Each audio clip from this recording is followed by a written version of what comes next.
Là, on est à Charleroi, on va aller tester un simulateur de vol.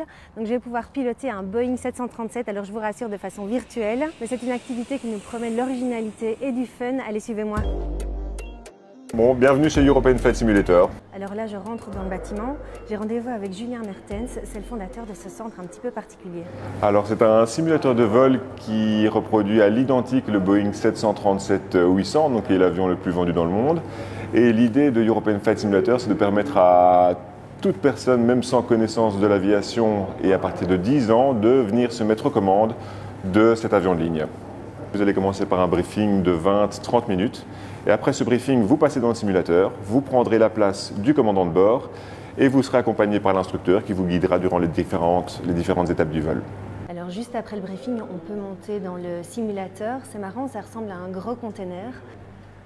Hop, là on rentre dans le cockpit. Alors on a vraiment l'impression de rentrer dans un vrai cockpit d'avion. Il y a des boutons et des manettes un petit peu partout. C'est un vrai cockpit, donc tout est fonctionnel, tous les boutons sont fonctionnels, donc tout ce qu'il faut faire dans un vrai avion, vous devrez le faire dans notre simulateur.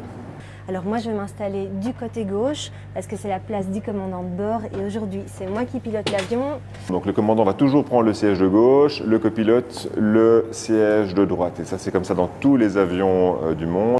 Alors celui qui pilote réellement en revanche l'avion, ça peut varier. En général il y en a un qui fait le vol aller et l'autre va faire le vol retour. Chez European Flight Simulator, c'est vous qui allez effectuer le vol. C'est un avion dans lequel on peut mettre un peu moins de 200 personnes. Heureusement, mes passagers sont virtuels aujourd'hui. Donc c'est un avion moyen courrier, c'est celui que vous utilisez pour partir en vacances en Espagne par exemple. Alors ce qui est sympa, c'est qu'on peut choisir sa destination. Aujourd'hui, on est à New York. Allez, c'est parti, on va décoller. On va monter à 5000 pieds. C'est parti? On y va. Voilà, le décoller, c'est de rentrer les roues. Je regarde devant toi. Alors on peut vraiment aller où on veut. Si vous voulez voir un endroit particulier, on ira le voir. Mais si vous n'avez pas d'idée et que vous voulez simplement vous laisser porter et piloter un avion, mais peu importe où, vous pouvez le faire ça chez nous et nous on va vous proposer un vol.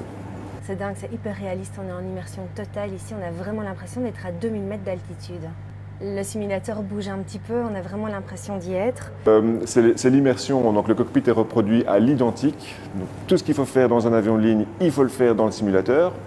Et alors vous avez une image autour de vous à 220 degrés, donc vous voyez exactement ce que le pilote voit dans son avion de ligne. Et une fois que vous avez ça, vous ressentez aussi le son, les vibrations des moteurs, vous sentez quand l'avion touche le sol, vous sentez quand vous décollez. Et donc tout ça fait que vous avez vraiment une sensation d'immersion complète. Alors là, on va arriver à destination, on va atterrir.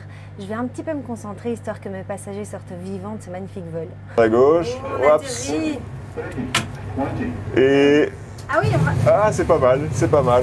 Alors on a tendu un peu de gazon, mettez dessus, on est vivant. Ouf, on a atterri, mes 200 passagers sont vivants, je peux sortir du cockpit. J'ai une chouette activité à faire seule, en famille ou entre amis à partir de 10 ans.